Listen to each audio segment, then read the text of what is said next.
शान्ताकारं भुजगशयनं पद्मनाभं सुरेशं विश्वाधारं गगनसदृशं मेघवर्णं शुभांगं लक्ष्मीकान्तं कमलनयनं योगिर्भिध्यानगमयं वन्दे विष्णुं भवभयहरं सर्वलौकिकनाथम्।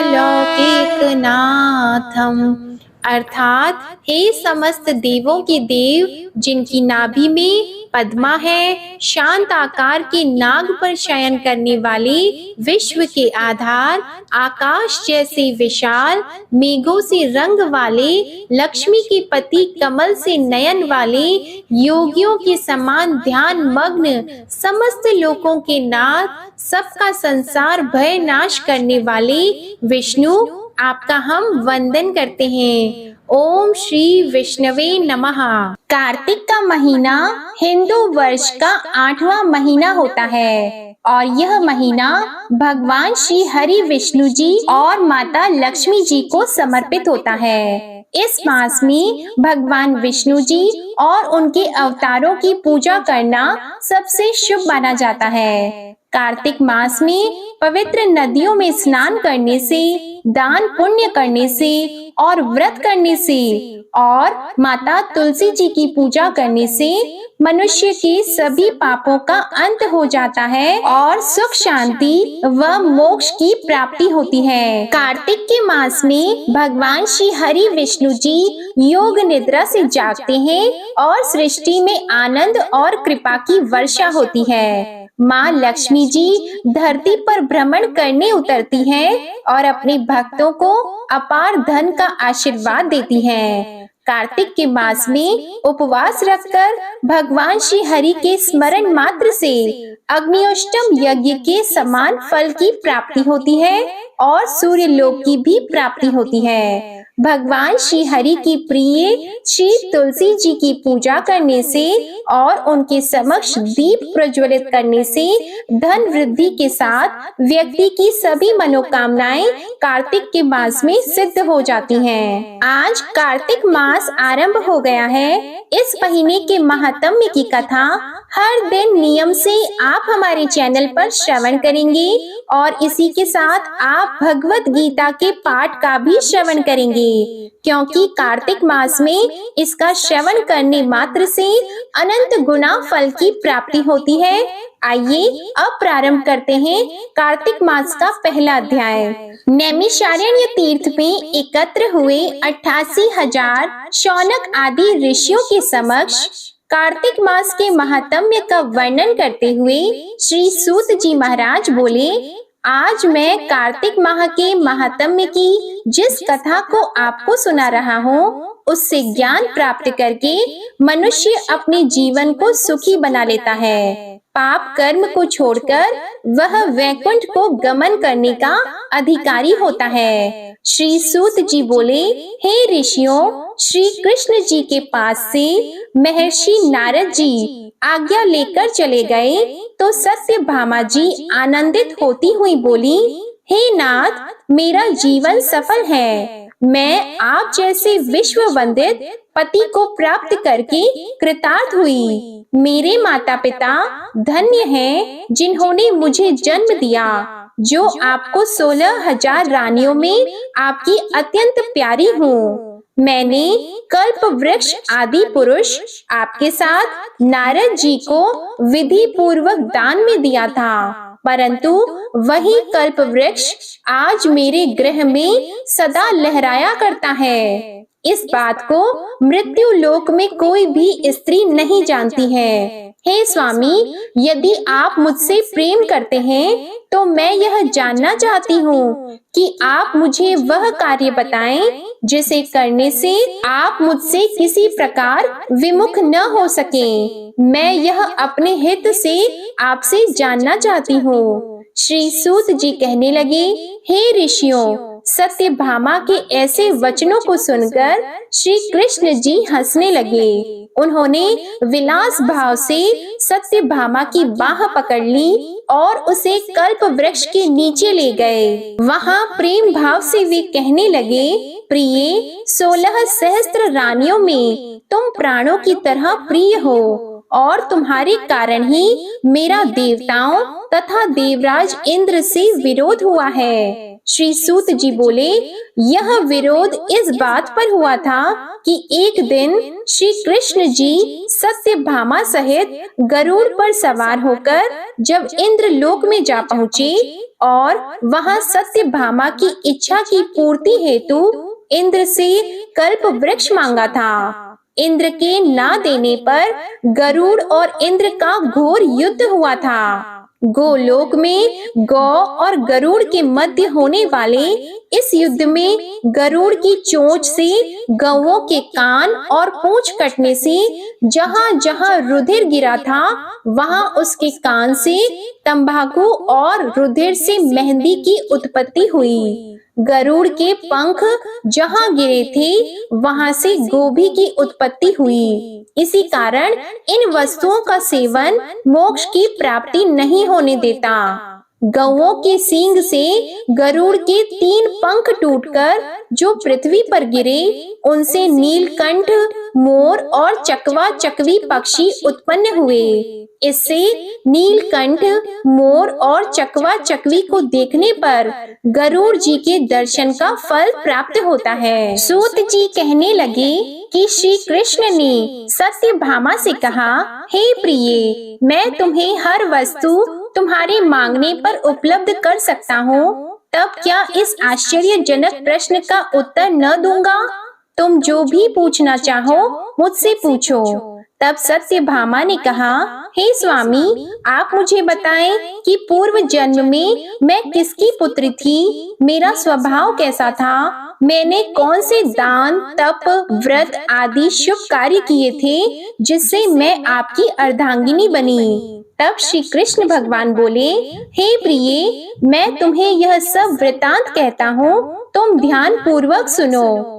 पूर्व समय में सतयुग के अंत में मायापुरी नामक स्थान में देव शर्मा नामक अत्रि गोत्र में उत्पन्न एक ब्राह्मण निवास करता था। वह सब वेदों को नित्य पाठ करता, हवन और सूर्य देव की पूजा किया करता।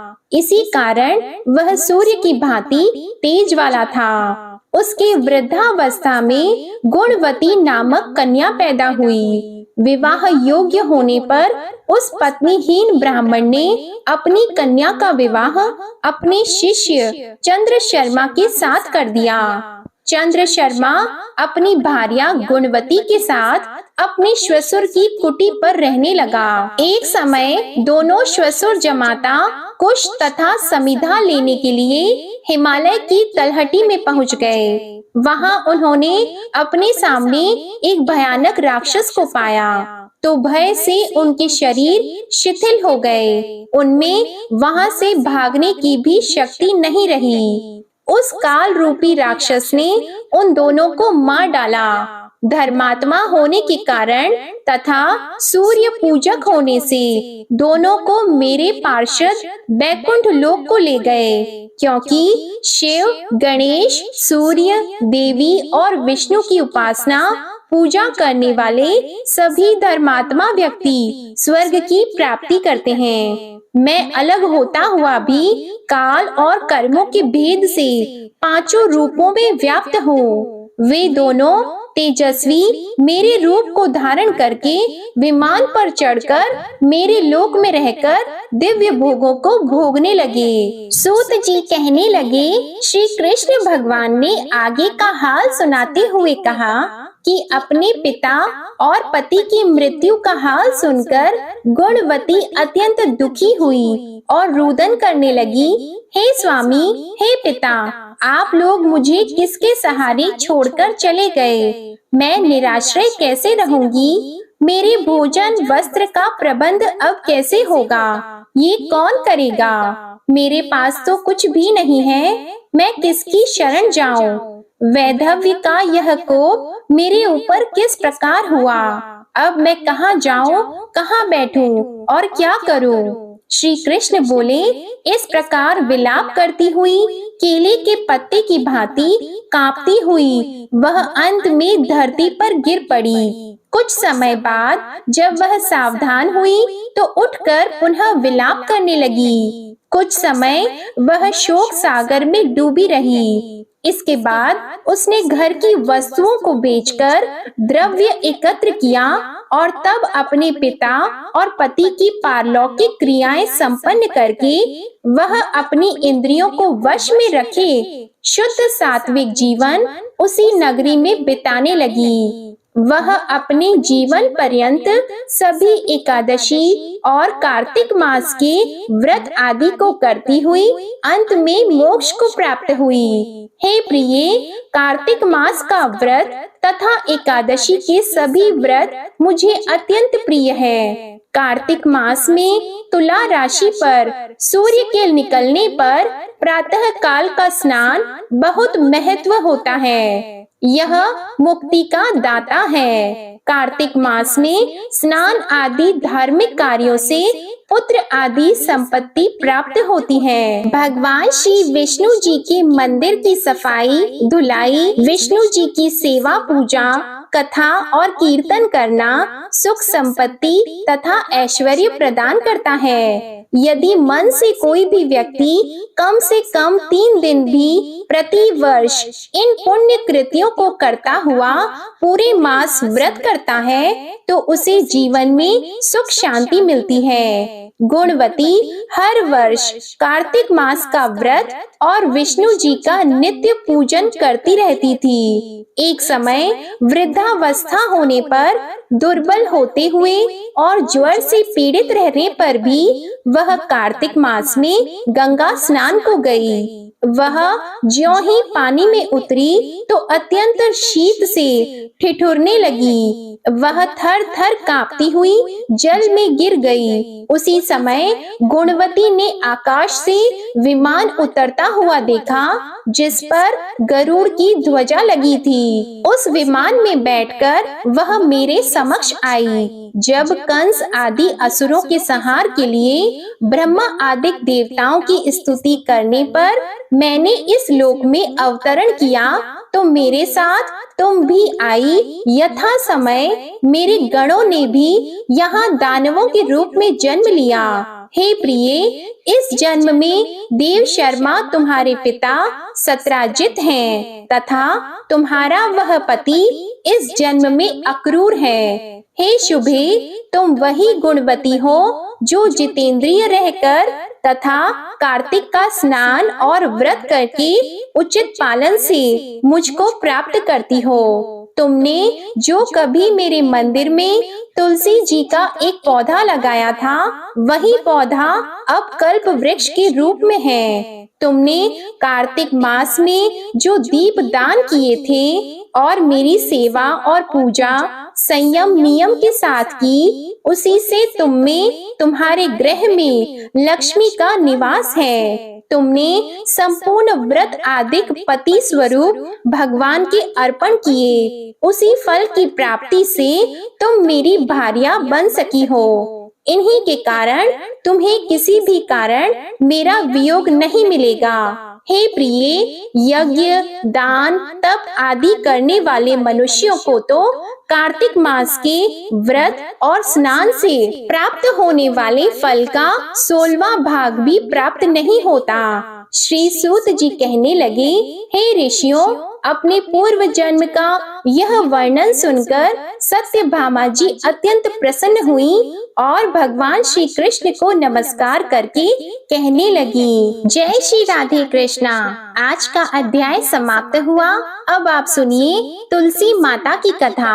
कार्तिक के महीने में एक बुढ़िया माई तुलसी जी को सींचती थी और कहती थी, हे तुलसी माता, सत की दाता, मैं तेरा बिरला सींचती हूँ। मुझे बहू दे, पीतांबर की धोती दे, मीठा मीठा गास दे, वैकुंठा में वास दे, चटक की चाल दे, पटक की मोत दे, चंदन का काट दे, रानी सा राज दे, दाल भात का भोजन दे, 11 की मौत दे, कृष्ण जी का कंधा दे। तब तुलसी माता यह सुनकर सूखने लगी। तो भगवान ने पूछा, हे तुलसी, तुम क्यों सूख रही हो? तो तुलसी माता ने कहा कि एक बुढ़िया रोज आती है और यही बात कह जाती है, मैं सब बात तो पूरा कर दूंगी, लेकिन भगवान कृष्ण का कंधा कहाँ से लाऊंगी? तो भगवान बोले, जब वो मरेगी तो मैं अपने आप कंधा दे आऊंगा, तू बुढ़िया माई से कह देना।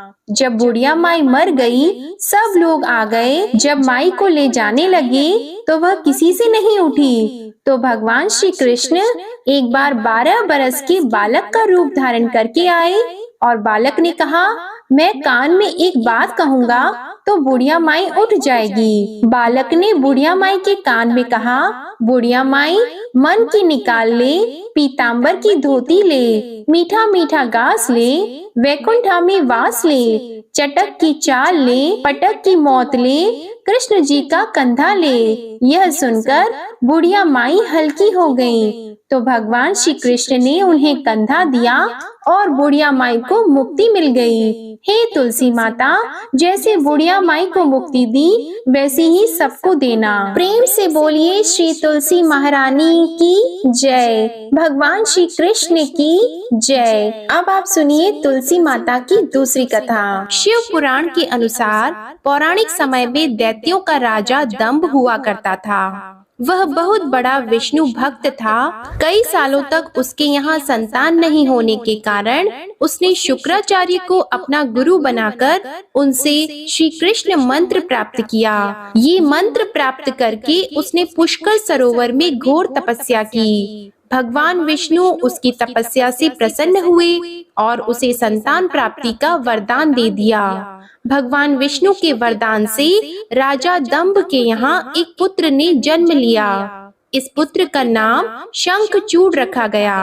बड़ा होकर शंखचूड़ ने ब्रह्मा जी को प्रसन्न करने के लिए पुष्कर में घोर तपस्या की। तपस्या से प्रसन्न होकर ब्रह्मा जी ने उसे वरदान मांगने को कहा।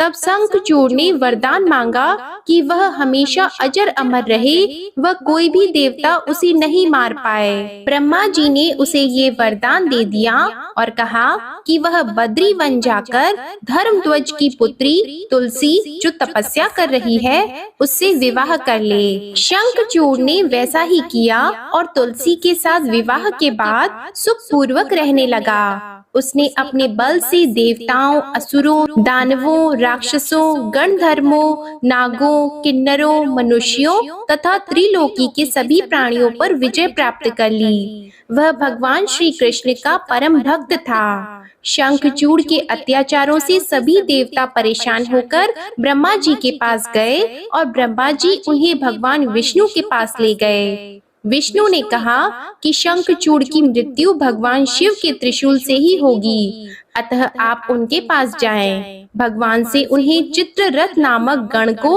अपना दूत बनाकर शंखचूड़ के पास भेजा।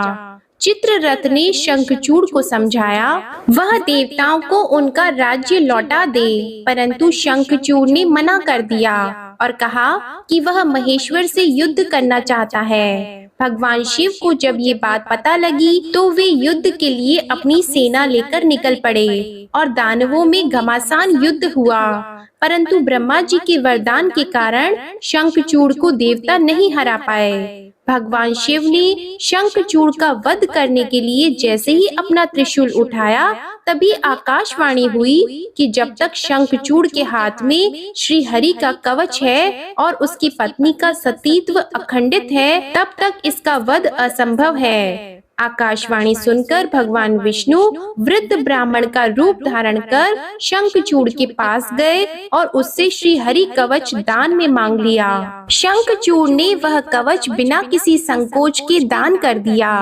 शंखचूड़ का रूप बनाकर तुलसी के पास गए शंखचूड़ रूपी भगवान विष्णु ने तुलसी के महल के द्वार पर जाकर अपने विजयी होने की सूचना दी। ये सुनकर तुलसी बहुत प्रसन्न हुई और पति रूप में आए भगवान का पूजन किया। ऐसा करते ही तुलसी का सतीत्व तो खंडित हो गया और भगवान शिव ने युद्ध में अपने त्रिशूल से शंखचूड़ का वध कर दिया। तब तुलसी को जब पता चला कि वे उनके पति नहीं हैं, बल्कि वे तो भगवान विष्णु हैं, तो क्रोध में आकर तुलसी जी ने कहा कि आपने छल पूर्वक मेरा धर्म भ्रष्ट किया है और मेरे पति को मार डाला। अतः मैं आपको श्राप देती हूँ कि आप पाषाण होकर धरती पर रहें। तब भगवान विष्णु ने कहा कि देवी, तुम मेरे लिए भारतवर्ष में रहकर बहुत दिनों तक तपस्या कर चुकी हो। तुम्हारा ये शरीर नदी रूप में बदलकर गंडकी नामक नदी के रूप में प्रस्तुत होगा। तुम पुष्पों में श्रेष्ठ तुलसी का वृक्ष बन जाओगी और सदा मेरे साथ रहोगी। तुम्हारे श्राप को सत्य करने के लिए मैं पाषाण शालिग्राम बनकर रहूंगा। गंडकी नदी के तट पर मेरा वास होगा। प्रेम से बोले भगवान विष्णु और तुलसी माता की जय। आइए अब सुनते हैं गरीब ब्राह्मण और तुलसी माता की कहानी। एक नगर में एक गरीब ब्राह्मण अपनी पत्नी के साथ रहता था।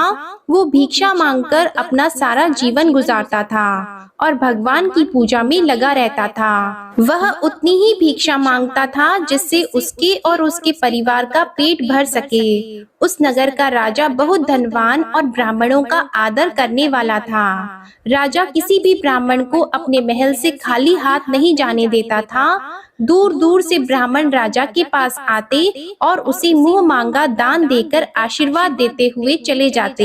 एक दिन ब्राह्मण की पत्नी ने ब्राह्मण से कहा कि दूर दूर के ब्राह्मण राजा से मनचाहा दान लेकर चले जाते हैं और तुम यहाँ के यहाँ एक दिन भी राजा के पास नहीं गए। जन्म भर कंगाली कहाँ तक झेलूं?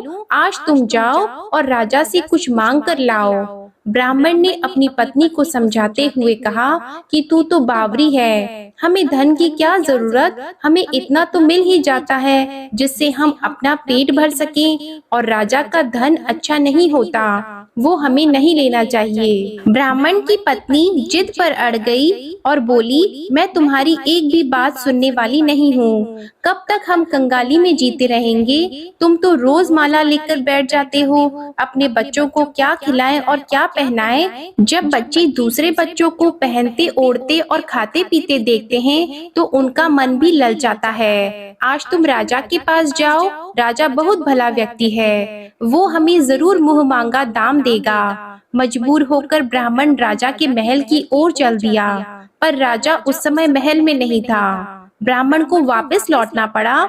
दूसरे दिन ब्राह्मण की पत्नी ने ब्राह्मण को फिर से महल भेजा, परंतु राजा फिर से महल में नहीं मिला। तीसरे दिन राजा महल में मिल गया और उसने ब्राह्मण का स्वागत किया और उसे आसन पर बैठाया और 2 दिन ना मिल पाने के लिए क्षमा भी मांगी। राजा ने कहा, मैं आपकी क्या सेवा कर सकता हूँ? ब्राह्मण ने कहा, जो मैं मांगू तो आप दे सकेंगे? राजा ने कहा, हाँ कहिए, मैं आपकी क्या सेवा कर सकता हूँ? ब्राह्मण ने निवेदन किया, महाराज मैं कुछ और नहीं चाहता, बस आप मुझे अपने पसीने की कमाई से 4 पैसे दान में दे दीजिए। ब्राह्मण की बात सुनकर राजा चौंक गया और सोचने लगा, खजाने में बहुत सारा धन पड़ा है पर मेरी मेहनत की एक कौड़ी भी नहीं है। राजा ने ब्राह्मण से कहा, आप मुझे 1 दिन का समय दें, मैं कल आपको आपका मुंह मांगा दान दूंगा। ब्राह्मण को जब खाली हाथ देखा तो पत्नी बोली, क्या हुआ? राजा ने कुछ नहीं दिया। ब्राह्मण बोला, राजा ने कल देने के लिए कहा है। ब्राह्मण की पत्नी सोचने लगी, शायद इन्होंने बहुत सारा धन मांगा होगा और राजा को इसकी व्यवस्था करने में समय लग रहा होगा, इसलिए कल बुलाया है। दूसरी ओर राजा ने अपने राजसी कपड़े बदलकर फटे पुराने कपड़े पहने और मजदूर जैसा भेष बना लिया। जब राजा की पत्नी ने देखा और कारण पूछा तो राजा ने सब कुछ बताया। रानी बोली, मैं भी आपके साथ चलूंगी। राजा के हाँ कहने पर रानी भी पुरानी साड़ी पहनकर आ गई। इस प्रकार राजा और रानी मजदूरी की तलाश में शहर निकले। लुहारों के मोहल्ले में जाकर राजा ने आवाज लगाई, किसी को मजदूर चाहिए? तो आखिर एक लुहार ने उन्हें बुला लिया। जो पहिए पर हाल चढ़ाने की तैयारी कर रहा था। उसने राजा से कहा, देखो तुम्हें पहले खलात धोखनी पड़ेगी और जब आग आ जाए तो उसके बाद घन पीटना होगा। फिर रानी की ओर देखकर कहा कि तुम्हें कुएं में से पानी लेकर हौदी भरनी होगी और कोयले वाले घर से कोयला लेकर भट्टी में डालना होगा। तुम दोनों को दिन भर में 2-2 आने मिलेंगे। अगर काम पसंद हो तो बोलो, नहीं तो अपना रास्ता नापो। राजा रानी लुहार के बताए काम को करने लगे। राजा खलात धोखने लगा पर उसे काम ठीक से नहीं हो पा रहा था। लोहार नाराज होकर राजा को ठीक से काम करने के लिए कहता तो राजा जैसे तैसे अपना काम करने लगा। रानी भी कुएं से पानी भरकर लाने लगी। रानी के हाथ में फफोले हो गए। किसी तरह बड़ी कठिनाइयों से उसने पानी का हौद भरा। उसके बाद रानी कोयला लाकर भट्टी में डालने लगी। भट्टी में आग आने पर लोहार ने बाट भट्टी में से निकालकर पहिए पर जमाई और एक घन अपने हाथ में लेकर और एक राजा के हाथ में देकर कहा, देखो बारी बारी से घन इस पर पटकना, हाथ इधर उधर न हो पाए। राजा जोर जोर से घन पटकने लगा, लेकिन उसका निशाना ठीक नहीं बैठता। कभी घन हाल पर गिरता तो कभी पहिए पर। मजदूरों का ये हाल देखकर लोहारिन बड़बड़ाती हुई आई और लोहार से कहने लगी, तुमने कहां से ये नवसिखिए मजदूर काम पर लगाए हैं? इनसे काम नहीं होगा, ये मजदूर तुम्हारा सब काम बिगाड़ देंगे। राजा रानी उन दोनों की फटकार सुनते सुनते अपना काम मन लगाकर करते रहे। घन पटकते पटकते राजा का शरीर पसीने से तर हो गया और जोर जोर से सांसें चलने लगी। रानी भी पानी भरते भरते और कोयला झोंकते झोंकते थककर चूर हो गई। दोनों ने पूरे दिन बहुत मेहनत की। लुहार ने राजा रानी को 2-2 पैसे दिए, जिसे वो बड़ी खुशी से लेकर महल आ गए। आज उन्हें पता लगा कि मेहनत की कमाई कैसी होती है। राजा ने 4 पैसे अलग रख दिए और अगले दिन ब्राह्मण को बुलाकर उसे दे दिए। ब्राह्मण राजा को आशीर्वाद देकर घर लौटा और ब्राह्मणी से कहा, लो मैं राजा के हाथ से दक्षिणा ले आया हूँ। ब्राह्मणी खुश होकर दौड़ती हुई आई और जब उसने 4 पैसे देखे तो वह ठिठक कर रह गई और उन्हें दूर फेंक दिया। वो जल भुनकर ब्राह्मण से बोली, तुम जैसे दरिद्र से राजा के यहाँ जाकर भी कुछ न मांगा गया, शर्म भी नहीं आती। यह कहकर वह रूठकर चली गई और बहुत देर तक बड़बड़ करती रही। ब्राह्मण ने उन 4 पैसों को उठाकर तुलसी घर के पास रख दिया और सोचा, जब ब्राह्मणी शांत हो जाएगी तो जरूरत पड़ने पर उठा लेगी। परंतु कई दिनों तक पैसे वहीं रखे रहे और फूल बेलपत्र ऊपर से गिरकर मिट्टी में दब गए। ब्राह्मण और ब्राह्मणी दोनों ही उन सिक्कों के बारे में भूल गए। कुछ दिनों बाद तुलसी घर में 4 पौधे उगे। चारों पौधे बहुत सुंदर थे। ये देखकर ब्राह्मणी रोज उनमें पानी डालती। 4 महीने बाद वह पौधे बड़े हो गए और उनमें फूल लगने लगे। फूल सूखने पर इनसे मोती झड़ने लगे। ब्राह्मण और ब्राह्मणी ने कभी मोती नहीं देखे थे। वो समझे कि कोई बीज है। हर रोज कई फूल झड़ते और बहुत मोती पूरे तुलसी घर में बिखर जाते। ब्राह्मणी उन मोतियों को समेटकर घर के एक कोने में डाल देती। इस तरह वहाँ मोतियों का ढेर लग गया। एक दिन एक सब्जी वाली आई। ब्राह्मणी को सब्जी लेनी थी पर उसके पास पैसे नहीं थे। उसने सब्जी वाली से कहा, क्या तुम इन चमकदार चीजों के बदले सब्जी दे सकती हो? सब्जी वाली ने देखा तो वो पहचान गई कि ये तो मोती है। उसने खुशी खुशी ब्राह्मणी को उन मोतियों के बदले उसकी मनपसंद सब्जी दे दी।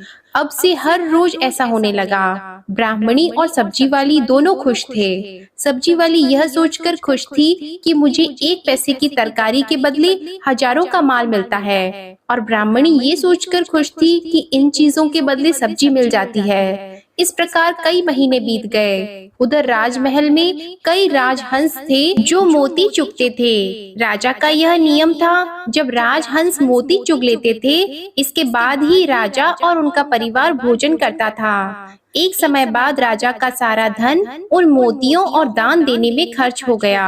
अब राजा को मोती खरीदने के पैसे तक नहीं बचे। यह खबर पूरे नगर में फैल गई। ब्राह्मण और ब्राह्मणी को जब ये पता चला तो उन्होंने यही विचार किया कि राजा बहुत दानी और नेक दिल है। उसने अपना सब कुछ दान कर दिया, यहाँ तक कि शायद उनके पास खाने को भी कुछ नहीं है। ऐसे हालात में हमें उन लोगों की सहायता करनी चाहिए। तो ब्राह्मण ने कहा, अगर तू कहे तो इसमें से कुछ बीज राजा को दे दूं। तो ब्राह्मणी कहती है, इससे सब्जी और खाने की चीजें मिल जाती है। ब्राह्मणी ने कहा, हाँ, मैं रोज इसके बदले सौदा लिया करती हूँ। ऐसा कहकर ब्राह्मणी एक टोकरी बीज भर लाई। ब्राह्मण राजा के पास पहुँचा और उसे वो मोती दिए और राजा को सारी बात बताई। राजा उन मोतियों को देखकर चौंक गया। उसने मोती राजहंस को दिए। राजहंस उन्हें चुगने लगा। ये देखकर राजा ने ब्राह्मण से कहा, एक एक मोती सैकड़ों रुपयों का है। सच बताएं, आपके पास इतने मोती आए कहाँ से? ब्राह्मण बोला, महाराज, ऐसे तो हमारे घर पर बहुत हैं। और राजा को पूरी बात बताई। राजा अपने मंत्रियों के साथ ब्राह्मण के घर पहुँचे और उन चारों पेड़ों को देखा। पूछताछ में उन सिक्कों वाली बात सामने आ गई। जब पेड़ों को देखा तो उनकी जड़ के पास वही सिक्के चिपके हुए थे। आज ब्राह्मण और ब्राह्मणी को मालूम हुआ कि उनके पास लाखों करोड़ों की दौलत है, जिसे वो साधारण बीज समझते थे। ब्राह्मण ने सोचा कि मेरे लिए यह धन किस काम का। ऐसा सोचकर ब्राह्मण ने सारे मोती राजा को दान में दे दिए। राजा की आंखें खुल गई। मेहनत के धन की कीमत उन्हें मालूम पड़ गई। उस दिन राजा ने प्रण कर लिया कि मैं खजाने के पैसों से एक भी पैसा अपने खर्च पे नहीं लगाऊंगा। अपना खर्च मेहनत करके चलाऊंगा। खजाने और ब्राह्मण के दान से राजा ने जनता के हित में कई धर्म कार्य शुरू किए। तुलसी माता की कथा समाप्त होती है। प्रेम से बोलिए माँ तुलसी जी की जय। अब आप सुनिए श्रीमद् भगवद गीता का यह महात्म्य। एक बार की बात है, जब पार्वती जी ने महादेव जी से कहा कि भगवान, आप सब तत्वों के ज्ञाता हैं। आपकी कृपा से मुझे श्री विष्णु संबंधी नाना प्रकार के धर्म सुनने को मिले, जो समस्त लोक का उद्धार करने वाले हैं। देवेश, अब मैं गीता का महात्म्य सुनना चाहती हूँ, जिसका श्रवण करने से श्री हरि में भक्ति बढ़ती है। तब श्री महादेव जी बोले, जिनका श्री विग्रह अलसी के फूल की भांति श्याम वर्ण का है, पक्षी राज गरुड़ ही जिनके वाहन हैं, जो अपनी महिमा से कभी च्युत नहीं होते तथा शेष नाग की शैया पर शयन करते हैं, उन भगवान महाविष्णु की हम उपासना करते हैं। एक समय की बात है, मुर दैत्य के नाशक भगवान विष्णु शेष नाग के रमणीय आसन पर सुख पूर्वक विराजमान थे। उस समय समस्त लोगों को आनंद देने वाली भगवती लक्ष्मी ने आदर पूर्वक प्रश्न किया। श्री लक्ष्मी जी ने पूछा, भगवान, आप संपूर्ण जगत का पालन करते हुए भी अपने ऐश्वर्य के प्रति उदासीन से होकर जो इस क्षीर सागर में नींद ले रहे हैं, इसका क्या कारण है? श्री भगवान बोले, सुमुखी, मैं नींद नहीं लेता हूँ, अपितु तत्व का अनुसरण करने वाली अंतर्दृष्टि के द्वारा अपने ही माहेश्वर तेज का साक्षात्कार कर रहा हूँ। देवी, यह वही तेज है जिसका योगी पुरुष कुशाग्र बुद्धि के द्वारा अपने अंतःकरण में दर्शन करते हैं तथा जिसे मीमांसक विद्वान वेदों का सार तत्व निश्चित करते हैं। वह माहेश्वर तेज एक अजर प्रकाश स्वरूप आत्म रूप रोग शोक से रहित अखंड आनंद का पुंज निष्पंद तथा द्वैत रहित है। इस जगत का जीवन उसी के अधीन है। मैं उसी का अनुभव करता हूँ। अतः हे देवेश्वरी, यही कारण है कि मैं तुम्हें नींद लेता सा प्रतीत हो रहा हूँ। श्री लक्ष्मी जी ने कहा, ऋषिकेश, आप ही योगी पुरुषों के ध्येय हैं।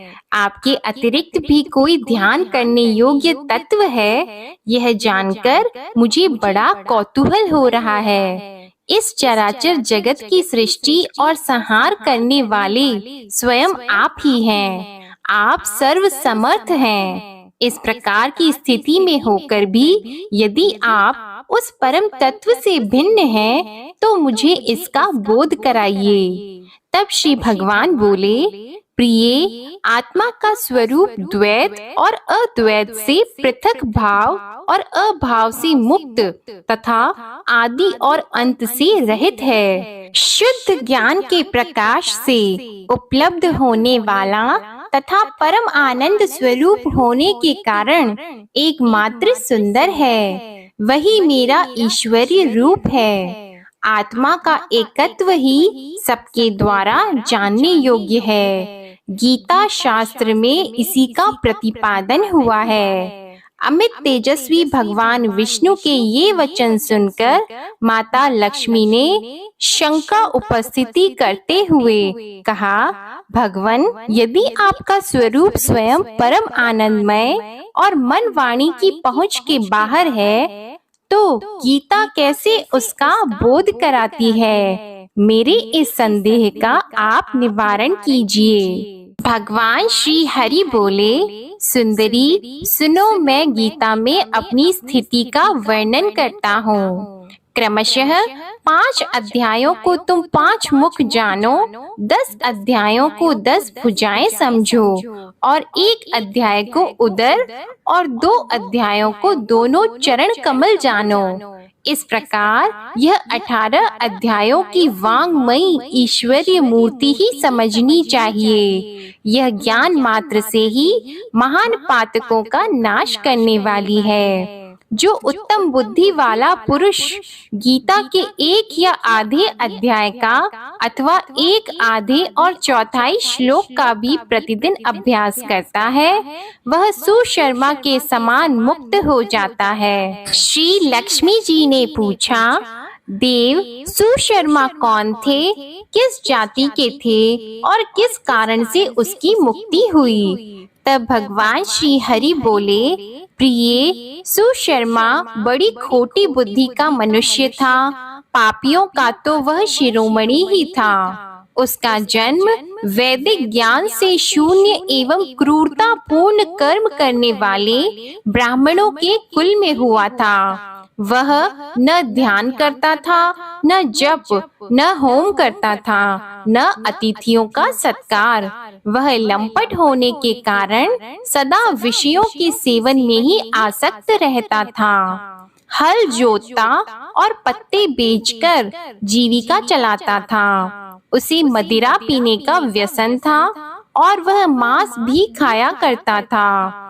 इस प्रकार उसने अपने जीवन का दीर्घ काल व्यतीत कर दिया।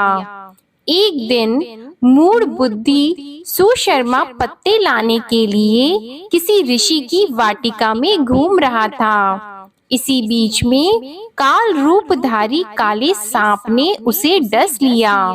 सुशर्मा की मृत्यु हो गई।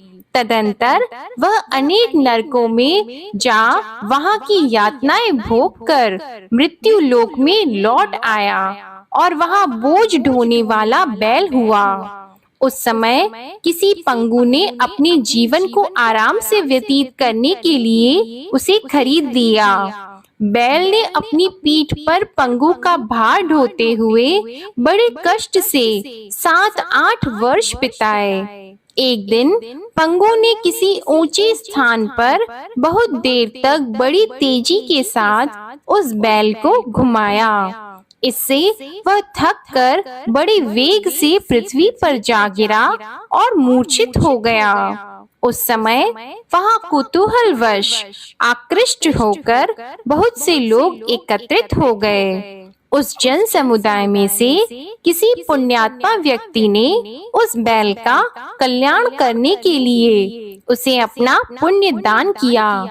तत्पश्चात कुछ दूसरे लोगों ने भी अपने अपने पुण्यों को याद करके उन्हें उसके लिए दान किया। उस भीड़ में एक वेश्या भी खड़ी थी। उसे अपने पुण्य का पता नहीं था, तो भी उसने लोगों की देखा देखी उस बैल के लिए कुछ त्याग किया। तदंतर यमराज के दूत उस मरे हुए प्राणी को पहले यमपुरी में ले गए। वहां यह विचार कर कि यह वेश्या के दिए हुए पुण्य से पुण्यवान हो गया है, उसे छोड़ दिया गया। फिर वह भूलोक में आकर उत्तम कुल और शील वाले ब्राह्मणों के घर में उत्पन्न हुआ। उस समय भी उसे अपने पूर्व जन्म की बातों का स्मरण बना रहा।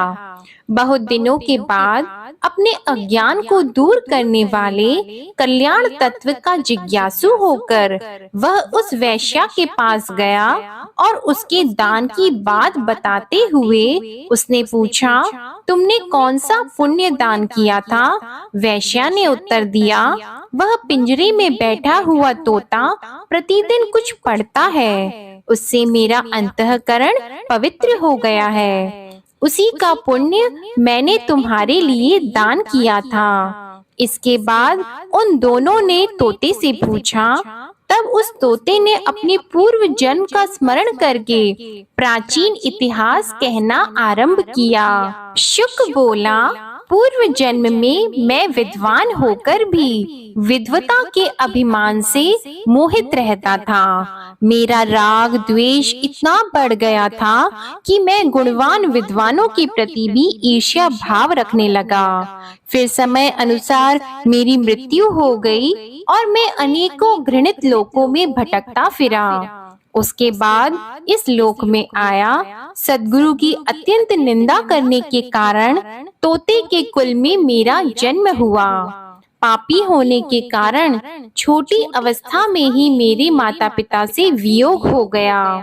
एक दिन मैं ग्रीष्म ऋतु में तपे हुए मार्ग पर पड़ा था। वहां से कुछ श्रेष्ठ मुनि मुझे उठा लाए और महात्माओं के आश्रय में आश्रम के भीतर एक पिंजरे में उन्होंने मुझे डाल दिया। वहीं मुझे पढ़ाया गया। ऋषियों के बालक बड़े आदर के साथ गीता के प्रथम अध्याय की आवृत्ति करते थे। उन्हीं से सुनकर मैं भी बारंबार पाठ करने लगा। इसी बीच में एक चोरी करने वाले बहेलिये ने मुझे वहां से चुरा लिया। तत्पश्चात इस देवी ने मुझे खरीद लिया। यही मेरा वृतांत है जिसे मैंने आप लोगों से बता दिया।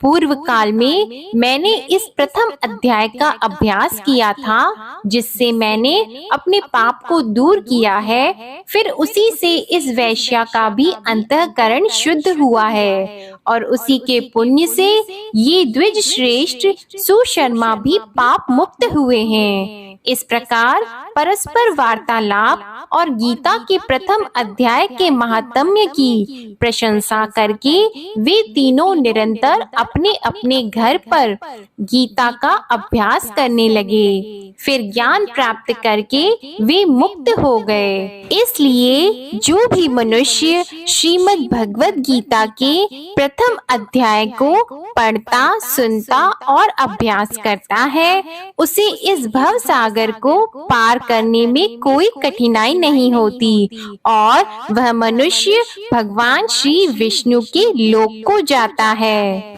ओम नमो भगवते वासुदेवाय नमः। यह थी आज की कार्तिक मास महात्म्य की कथा। आशा करती हूँ आपको आज की कथा पसंद आई होगी और आप हमारी आने वाली वीडियो का भी इंतजार करेंगे।